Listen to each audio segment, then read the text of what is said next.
8 years of silence, shattered in a single moment, when a boy who had never spoken a word in his life stood up during chapel and pointed to a statue.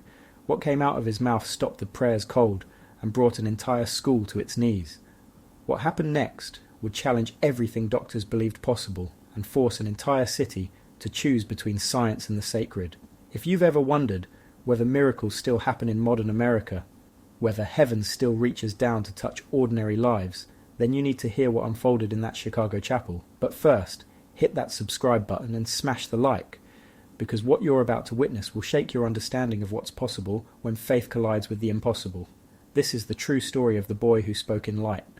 Chicago's South Side is a tapestry of contradictions, gleaming skyscrapers visible in the distance while neighborhoods struggle with poverty, immigrant dreams mixing with generational hardship. Here, tucked between a laundromat and a corner bodega, sits St. Catherine's Catholic School, a weathered brick building that has educated children for 73 years. The morning bell rings at 7:45 a.m. sharp. Children in navy and plaid uniforms flood through the oak doors, scuffed from decades of use, filling hallways that smell of floor polish and cafeteria steam. For most students, it's just another Thursday. For one 8-year-old boy named Daniel Reyes, every day is a battle against the prison of his own silence. Daniel had never spoken. Not a cry at birth. Not a word at 2 years old when other children babbled constantly. Not a whisper at 5 when he started school. Medical records filled 3 thick folders in his mother's apartment. Specialists, therapists, neurologists, each with different theories but the same conclusion. Unexplained. His vocal cords functioned. His hearing tested normal. His intelligence measured above average, yet words remained locked behind an invisible wall. His mother, Isabel Reyes, worked 3 jobs to afford St. Catherine's tuition. She cleaned office buildings from midnight to 6 a.m., worked as a seamstress from 9 to 3, and babysat neighborhood children in the evenings. Sleep was a luxury she couldn't afford, but Catholic school, that was essential. Isabel had immigrated from Oaxaca, Mexico at 19, carrying nothing but a backpack and a devotion to Our Lady of Guadalupe, so fierce it shaped every decision she made. When doctors told her Daniel would likely never speak, she didn't accept their verdict. She believed in miracles the way others believed in gravity as a fundamental force of the universe. "I've seen the Virgin perform impossible things," she told Sister Margaret, the school principal, during Daniel's enrollment interview. Her English was heavily accented, but her conviction was crystal clear. "In my village, a girl who was paralyzed walked. A farmer's crops grew in drought. God still works through his mother. I know he will give my son a voice." Sister Margaret, a pragmatic woman who'd spent 40 years in education, nodded politely, but made a note in Daniel's file. "Mother may have unrealistic expectations. Recommend counselling." But Isabel didn't need counselling. She needed faith, and she had it in abundance.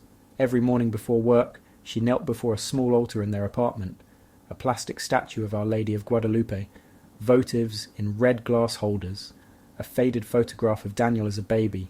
She prayed the same prayer she'd whispered 1,000 times, "Santissima Madre, you who carried the Word made flesh, give my wordless son a voice.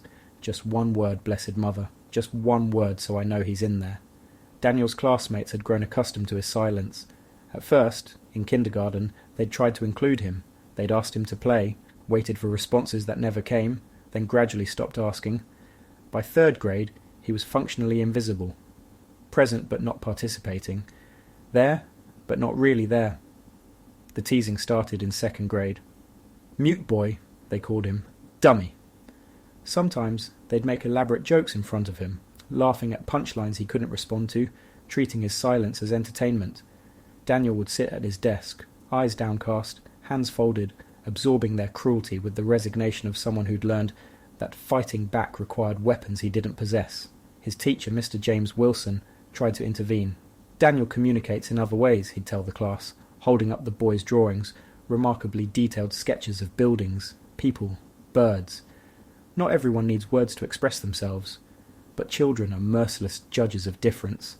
And Daniel was different. At home, Isabel watched her son's eyes, those deep brown eyes that seemed to carry oceans of unspoken thought, and saw the frustration building. Sometimes he'd pound his fists against his thighs, tears streaming down his face, mouth opening and closing like a fish drowning in air. She'd hold him tight, rocking him, singing Spanish lullabies her own mother had sung to her. "Someday, mi amor," she'd whisper. "Someday the words will come." She had no idea how right she was, or how soon. Daniel's silence wasn't peaceful. It was a cage. He dreamed in words he couldn't speak. He composed symphonies of sentences in his mind, arguments with classmates who mocked him, conversations with his mother, where he told her everything, jokes he wanted to share, questions burning to be asked. But between his thoughts and his mouth lay a chasm he couldn't cross. Doctors had tried everything: speech therapy from age 3 to 7, repetitive exercises, visual cues, rewards for any vocalization, nothing. A neurologist suggested selective mutism, a psychological condition where trauma silences speech. But Daniel had no trauma. A geneticist tested for rare disorders. All negative. A psychiatrist prescribed anxiety medication. It made him drowsy but didn't unlock his voice. Perhaps, one specialist finally said, exhaustion evident in his voice, this is simply who he is. We don't have answers for everything. Isabel rejected that conclusion with the fury of a mother who refuses to surrender. She found another specialist, then another. Each appointment cost money she didn't have, purchased with borrowed funds and desperate hope. Each ended the same way: sympathetic head shakes and recommendations to adjust expectations. The financial strain was crushing. Their apartment was barely 400 square feet, one bedroom where Isabel slept on a cot, while Daniel took the double bed, a kitchen so small only one person could stand in it at a time, a bathroom where the shower only produced lukewarm water. The radiator clanged all winter but never quite heated the rooms. The windows didn't close properly, letting in the smell of exhaust from the street below. Isabel's hands bore the evidence of her labour. Calloused, scarred from cleaning chemicals, cramped from hours bent over a sewing machine. Some mornings she could barely close her fingers around a coffee cup, but she never complained, never suggested moving Daniel to public school where tuition wouldn't drain her bank account each month. Catholic school keeps him close to God, she explained to her sister during a rare phone call to Mexico, and close to Mary. That matters more than food or heat or new shoes. Her sister, practical and sceptical, asked the question others thought but didn't voice. What if God doesn't heal him? What if this is just how Daniel is? Isabel's response was immediate and fierce. Then God has a reason, but I believe he will answer. I have to believe it. That faith was tested daily. At parent-teacher conferences, Mr. Wilson gently suggested that Daniel might benefit from a school with more resources for special needs. He's isolated here, the teacher explained, his kind face creased with concern. The other children have stopped trying to connect with him. He spends recess alone, lunch alone. I worry about his emotional well-being. Isabel listened with her hands clasped so tightly her knuckles turned white. When Mr. Wilson finished, she spoke carefully in her accented English. My son is not broken. He is waiting. Sometimes God makes us wait to teach us something we need to learn. Maybe he's teaching me faith. Maybe he's teaching Daniel patience. Maybe he's teaching this whole school something none of you realize yet. Mr. Wilson didn't know what to say to that. He made another note in Daniel's file. Mother remains convinced of miraculous intervention. Monitor for signs of denial affecting child's welfare. But Isabel wasn't in denial. She was in warfare. Spiritual warfare fought on her knees in the pre-dawn darkness. Rosary beads clicking through her fingers like ammunition against despair. Every Thursday, St. Catherine's held mandatory chapel for all students. It was the 1 hour each week when the entire school gathered. Kindergarteners through 8th graders, cramped into wooden pews that groaned under their weight. The stained glass windows, installed in 1952, cast coloured light across faces bent in prayer. At the front, a crucifix hung above the altar, and to its right stood a statue of the Blessed Virgin Mary. The statue was remarkable, carved from marble in the 1940s by an Italian immigrant whose daughter had been healed of tuberculosis. It depicted Mary with her arms outstretched, her face tilted slightly downward, as if looking at those who knelt before her. Her expression carried something difficult to define, not quite a smile, but a warmth that seemed to radiate from the stone itself. Daniel always sat in the same spot, back row, right side, next to the wall. His mother volunteered as a chapel monitor those mornings, standing in the aisle to make sure students behaved. She could see her son from where she stood, watching as his eyes fixed on the Virgin's face with an intensity that made her chest ache. He's praying too, she realized. One morning, watching his lips move silently. In his own way, he's asking for help. The chapel sessions followed the same pattern: opening hymn, readings from Scripture, group recitation of the Our Father and Hail Mary, closing hymn. The children's voices rose together, sometimes enthusiastic, often bored, always too loud in the small space. Daniel's silence was lost in the noise. Until the morning, everything changed. November 14th dawned cold and grey, typical Chicago autumn weather that promised early snow. Isabel woke at 4:30 a.m., knees cracking as she climbed off her cot. She lit the candles on her altar, knelt despite the pain shooting through her lower back, and began her prayers. This morning felt different, though she couldn't have explained why. The air seemed charged, expectant, like the moment before lightning strikes. She lingered longer than usual, the words pouring out of her in Spanish, pleas and praises woven together. Today something whispered in her heart, not a voice exactly, but a knowing. Today, pay attention. She shook off the feeling as wishful thinking and went to wake Daniel for school. The morning proceeded normally. Daniel ate his breakfast, oatmeal with cinnamon, the only thing Isabel could afford that was both filling and nutritious. Dressed in his uniform, packed his backpack, they walked together to school, through streets beginning to fill with morning traffic. Isabel's hand on his shoulder, both of them silent in their different ways. At 9:45 a.m., the chapel bell rang. Students lined up by class, marching single file into the small sanctuary. Daniel found his usual seat. Isabel took her position in the aisle. Father Tomas Garcia, the parish priest, stood at the altar, adjusting his vestments. Father Garcia was young for a priest, only 37, with the energy of someone who still believed he could change the world through faith. He'd taken a special interest in Daniel, sometimes sitting with the boy after school, showing him pictures and waiting patiently for written responses. "He has a beautiful soul," Father Garcia had told Isabel once. "You can see it in his eyes. Someday that soul will find its voice." The chapel filled with the rustling of 200 students settling into pews. Sister Margaret stood at the door, arms crossed, her eagle eyes scanning for misbehaviour. Everything was as it always was. Father Garcia raised his hands. "Let us begin with a song. Immaculate Mary, please." The opening notes rang out from the ancient organ, played by Mrs. Chen, who'd volunteered her time for 20 years. Young voices rose, some clear, some off-key, all blending into the familiar hymn. Daniel didn't sing. He never did. But his eyes found the Virgin statue as they always did, and something in his expression shifted. Isabel, watching from her post, felt her pulse quicken. Her son's face had gone pale. His lips trembled. His small hands gripped the pew in front of him with such force his knuckles turned white. The hymn ended.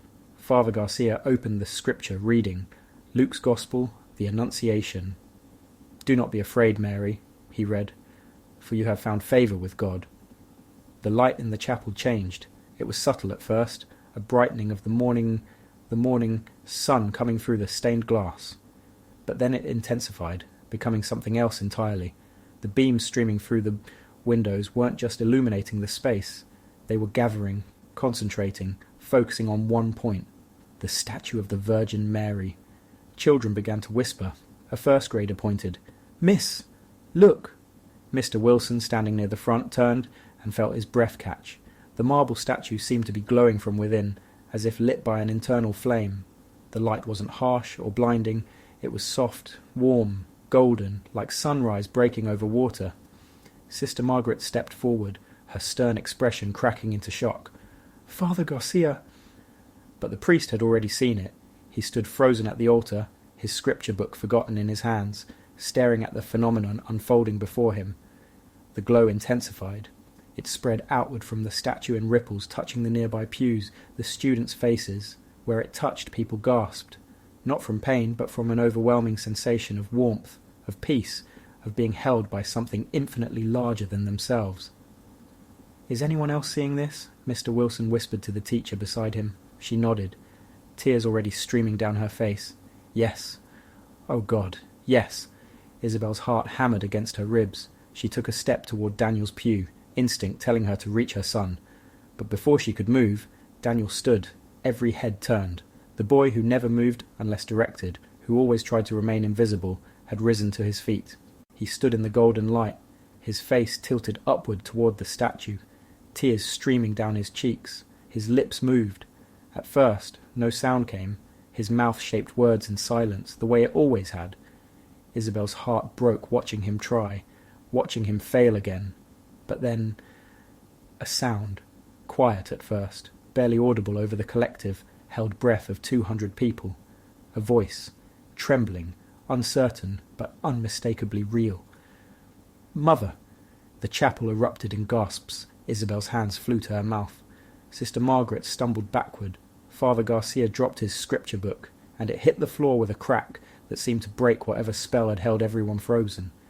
Daniel turned from the statue to face the chapel. His eyes, wide and wet with tears, found his mother, and in a voice growing stronger with each syllable, he spoke words that would echo through that building for generations.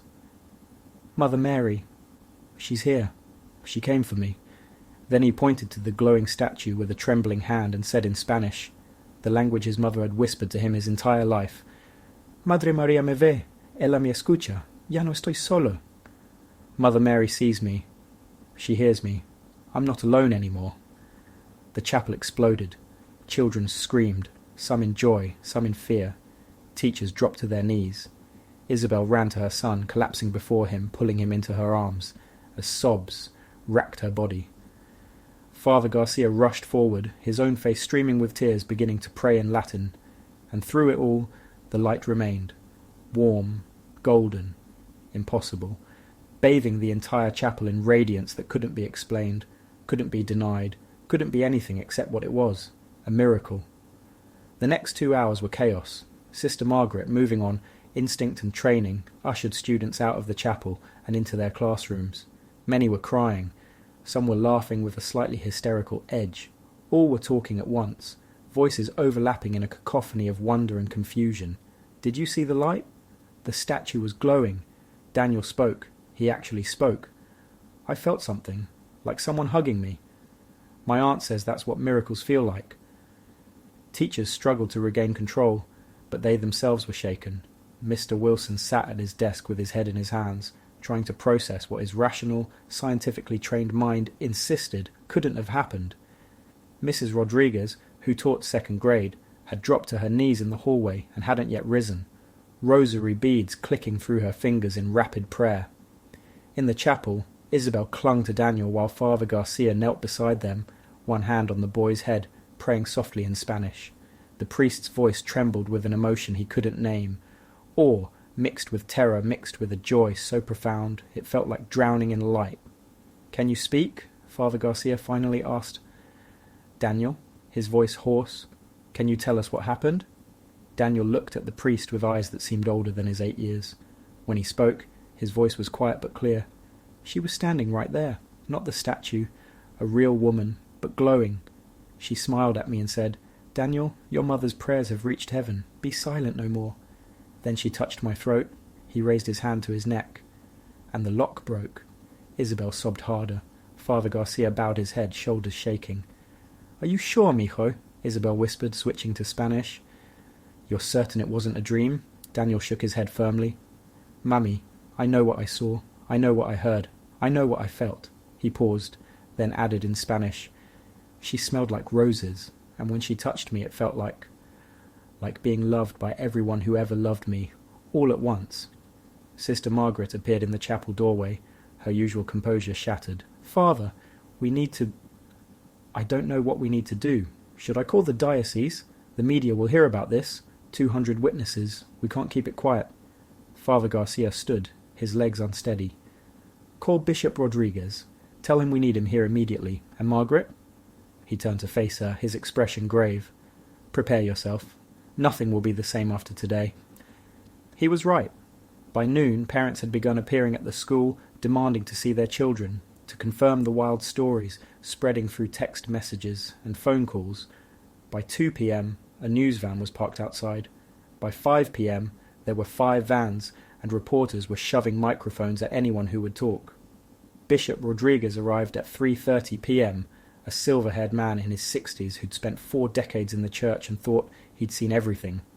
He interviewed Father Garcia first, then Sister Margaret, then selected teachers and students. Each told the same story: the light, the glow, the boy speaking. "Did anyone record it?" the bishop asked. Sister Margaret shook her head. "Cell phones aren't allowed in chapel. School policy." The bishop's face was unreadable. That might be for the best, or the worst. Without video evidence, this becomes a matter of testimony.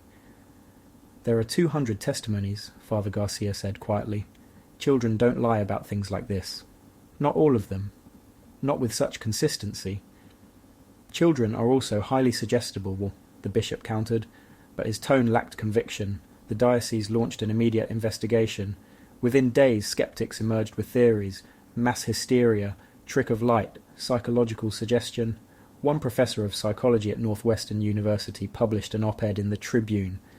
Religious group settings prime participants for supernatural interpretations of natural phenomena. The boy likely had the physical capacity for speech all along and chose this dramatic moment for his first words, possibly influenced by his mother's fervent religiosity. But the medical community couldn't fully support that theory. Daniel's neurologist, Dr. Sarah Goldstein, reviewed his entire case history and gave a statement to the press. "I've examined Daniel Reyes multiple times over 5 years. His condition was physiologically unexplained but consistent.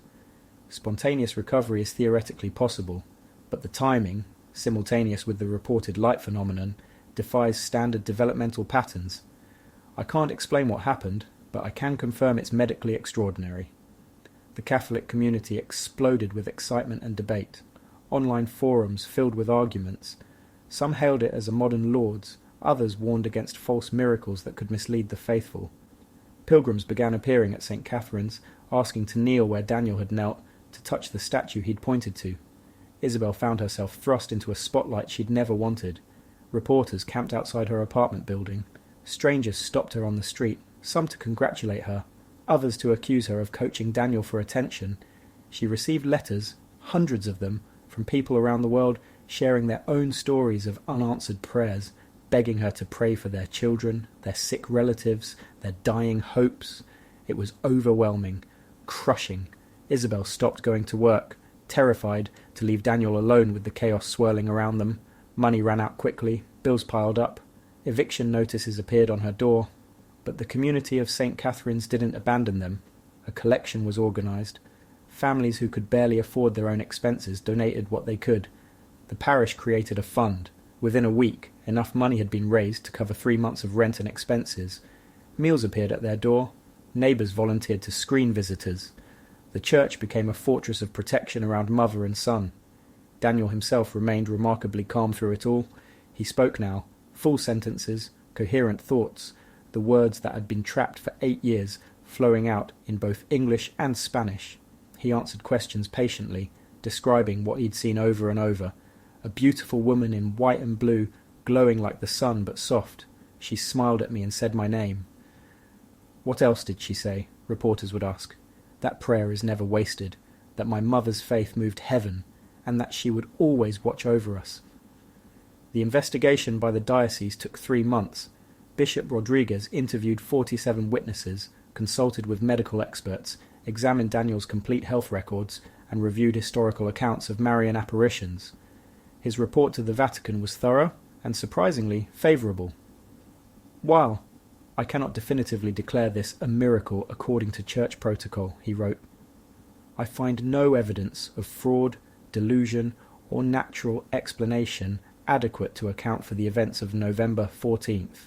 The testimony is consistent across age groups and includes several individuals with no prior history of religious fervour or suggestibility.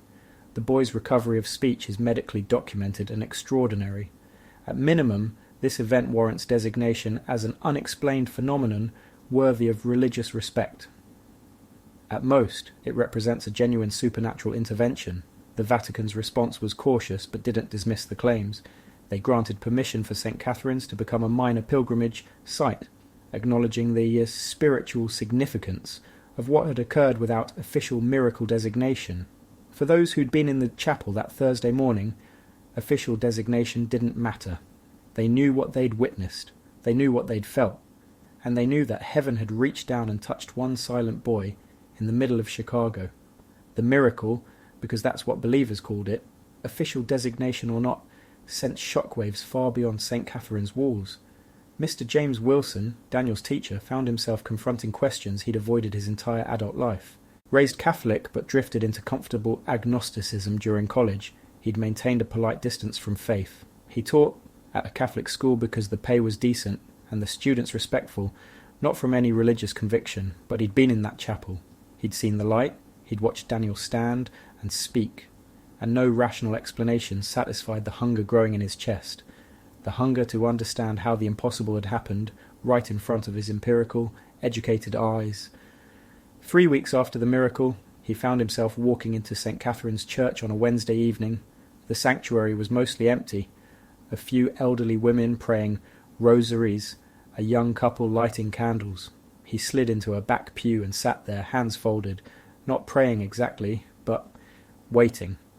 Father Garcia noticed him. The priest approached quietly and sat beside him without speaking. They sat in silence for 5 minutes before Wilson finally said, "I don't know what I believe anymore." "That's a start," Father Garcia replied gently. "I saw something I can't explain. I felt something I can't categorize, and it's terrifying because if that was real, then everything I thought I knew about the universe is insufficient." "Yes." Wilson turned to look at the priest. "Just yes? No argument? No attempt to convince me?" Father Garcia smiled. "You were already convinced the moment the light touched you. Now you're just deciding whether you're brave enough to admit it." That night, Mr. Wilson stayed in the church for 2 hours. He didn't pray, not formally, but he sat in the presence of something he was beginning to believe might be someone, and he let the walls he'd built around his heart begin to crack. By Christmas, he'd returned to Mass. By Easter, he was teaching religious education classes. When colleagues asked what changed his mind, he'd simply say, "I saw a boy speak who couldn't speak, and I realized I'd been silent about things that mattered for too long." Isabel's transformation was different but equally profound. Her faith, already deep, became something else, less desperate, more joyful. The prayers that had been pleas became thanksgivings. She still knelt before her altar each morning, but now Daniel knelt beside her, his voice joining hers in the prayers she'd whispered alone for so many years. Her financial situation improved dramatically. The diocese offered her a full-time position as a chapel coordinator, organising the growing number of pilgrims visiting St. Catherine's. The salary was modest, but stable, more than she'd made working 3 jobs, and with benefits that included health insurance for her and Daniel. But the real transformation was internal. "I spent 8 years begging God for a miracle," she told a reporter during one of the few interviews she granted. "I thought the miracle would be Daniel's voice, but the real miracle was learning to trust God even in the silence. The voice was a gift, the trust was the treasure." For Daniel, life became both easier and more complicated. His classmates, who'd ignored or mocked him, now treated him with an almost uncomfortable reverence. They made room for him at lunch tables, picked him first for teams in gym class, listened with rapt attention when he spoke. "I don't want to be special," he confided to Father Garcia during one of their after-school talks. "I just want to be normal." "I'm afraid you gave up normal the moment you pointed to the Virgin and spoke her name," Wokal, the priest said with a sympathetic smile. "But special doesn't mean separate. You can still be yourself, Daniel, just a version of yourself who carries a testimony." Daniel thought about that. "What if people expect me to perform miracles or something? What if they're disappointed when I'm just me?" "Then they'll learn an important lesson," Father Garcia said, "that God chose an ordinary boy for an extraordinary moment, that miracles don't require special people, just people willing to be available to God." As months turned into a year, the fervour around the event began to settle into something more sustainable. Pilgrims still came, but in manageable numbers. The media attention faded as newer stories emerged. Life at St. Catherine's resumed a rhythm that felt almost normal, though forever changed. But individual transformations continued to ripple outward. A father who hadn't spoken to his daughter in 3 years saw the news coverage and felt convicted to reach out. They reconciled over coffee, both in tears, both acknowledging they'd wasted too much time in stubborn silence. A woman battling depression and suicidal ideation visited the chapel on impulse and felt, for the first time in months, a reason to keep living. She enrolled in therapy and credited the peace I felt in that place as the turning point. A teenager, questioning whether God existed at all, sat in the back pew where Daniel had stood and whispered, "If you're real, I need a sign." The sign didn't come as light or voices, but as a quiet certainty settling over her heart, a sense that she was known and loved. She returned to her youth group the next week. St. Catherine's enrollment surged. Families who'd been sending their children to public schools shifted their kids to Catholic education, wanting them to learn in a place where miracles still happen. The diocese had to add 2 new classrooms to accommodate the growth. Vocations increased too. 3 young women from the parish entered religious orders within 2 years, all citing the miracle as pivotal in their discernment. 2 young men began seminary training. Father Garcia, who'd been feeling burnt out and questioning his calling, found his priesthood renewed with fresh purpose. The statue itself became a focal point. People left flowers at its base, rosaries draped over its outstretched hands, handwritten prayers tucked into crevices around the pedestal. The marble seemed to glow differently now, or perhaps people simply looked at it differently, seeing not just carved stone but a reminder that the Mother of God still watches over her children.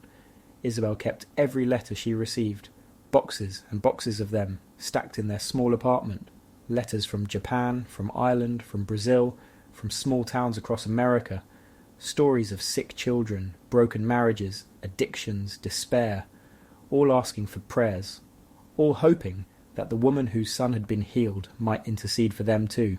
She read every one, and she prayed for every request, not because she thought she had special power, but because she understood something profound. Miracles don't just transform the recipients, they transform everyone who witnesses them, creating chains of grace that stretch farther than anyone can measure. "My son's voice was given back," she told a visiting journalist from a Catholic magazine, "but through his voice many others found their own. That's how God works. One miracle becomes 1,000.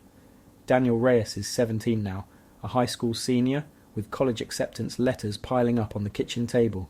He's taller, his voice has deepened, his face has lost its childish roundness, but when he speaks, people still listen with unusual attention, not because he's anyone special, but because his words carry the weight of someone who knows what it means to be voiceless. He's chosen to attend seminary, not out of obligation or fame-seeking, but from a genuine calling that emerged gradually over the years. I spent 8 years unable to speak," he explained to his mother when he told her his decision. "Now, I want to spend my life helping people find their voice with God," Isabel cried. Not from disappointment, but from recognition. She'd known, somehow, that the miracle wasn't just about healing her son. It was about preparing him for something larger. St. Catherine's has become a different place while remaining fundamentally the same. The building still needs repairs. The radiators still clang. The oak doors still bear scuff marks from generations of students. But now, visitors from around the world kneel in its chapel, and the story of what happened there is whispered in a dozen languages. The statue of the Virgin Mary stands exactly where it always did, her marble arms outstretched, her face tilted downward in eternal welcome.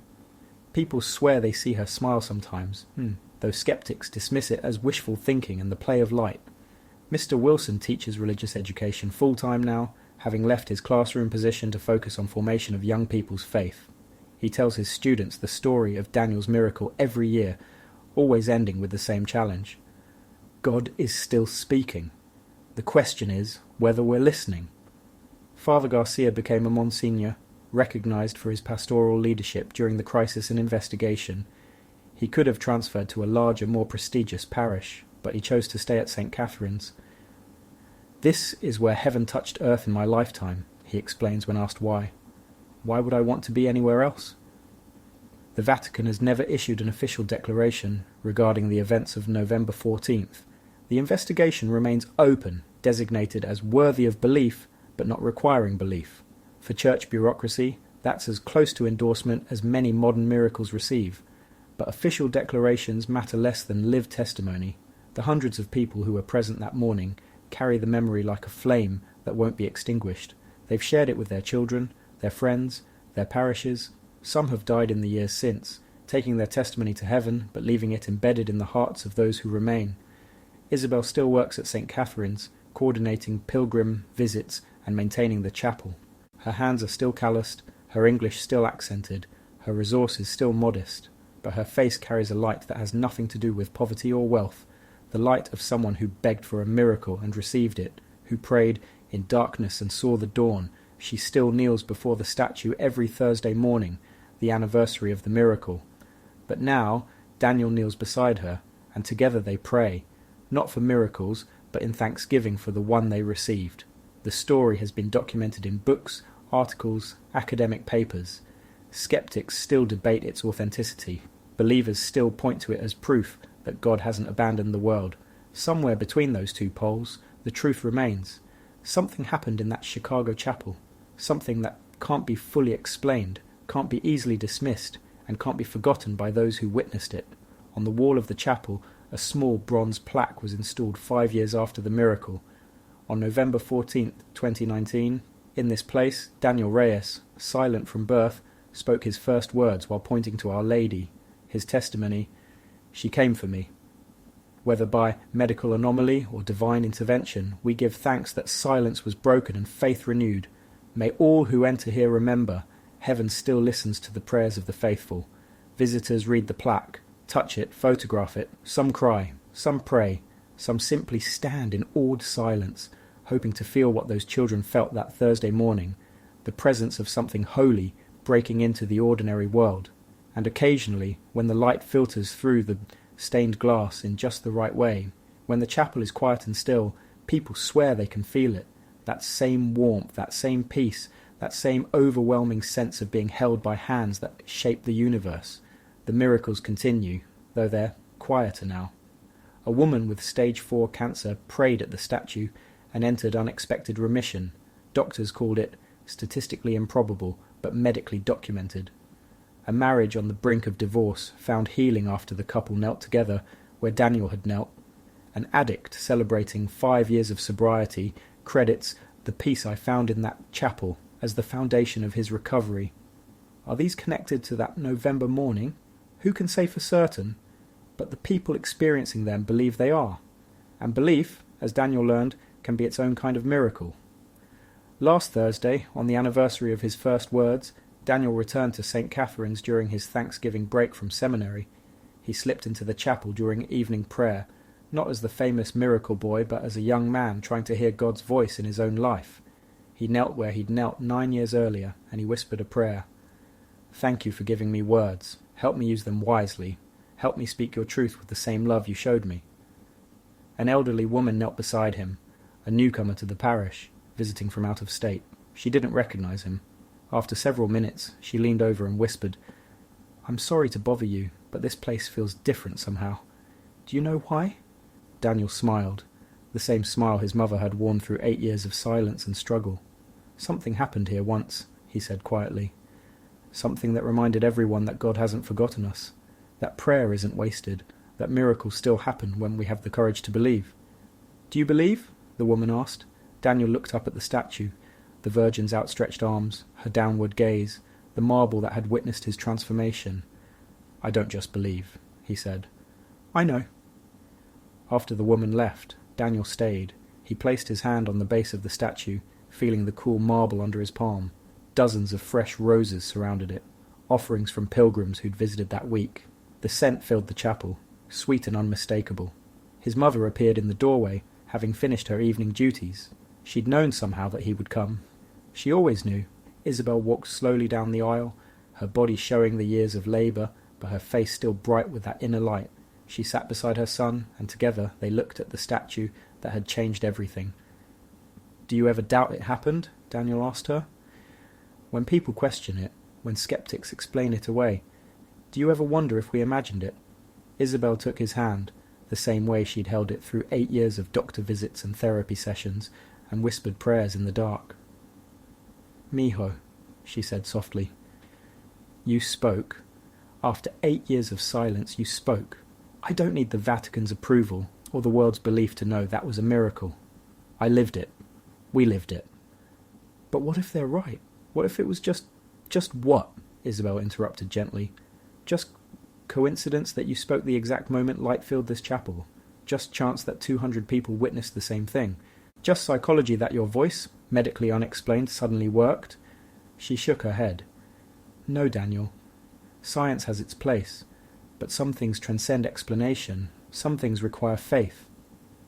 They sat in comfortable silence for a while, mother and son, united by the miracle that had transformed both their lives in different ways. Finally, Daniel spoke again. "When I become a priest, I want to help people understand something important. Miracles aren't just about the spectacular moments, the lights and voices and healings. They're about what happens after, how we choose to live in response to grace." "You'll be a good priest," Isabel said, tears in her eyes. You'll help many people find their voice. As they left the chapel that evening, turning off the lights and locking the doors, neither of them noticed the faint glow that lingered around the statue, visible only to the eyes of faith, warm as a mother's embrace, constant as love itself. Because that's the truth about miracles. They don't end when the spectacular moment fades. They echo through time, transforming lives in ways both seen and unseen, creating ripples that spread far beyond their origin point. A boy spoke who couldn't speak. That was the miracle everyone saw. But hundreds of others found their voices too. Voices of faith, of hope, of courage to believe in something larger than themselves. That was the miracle that continues still.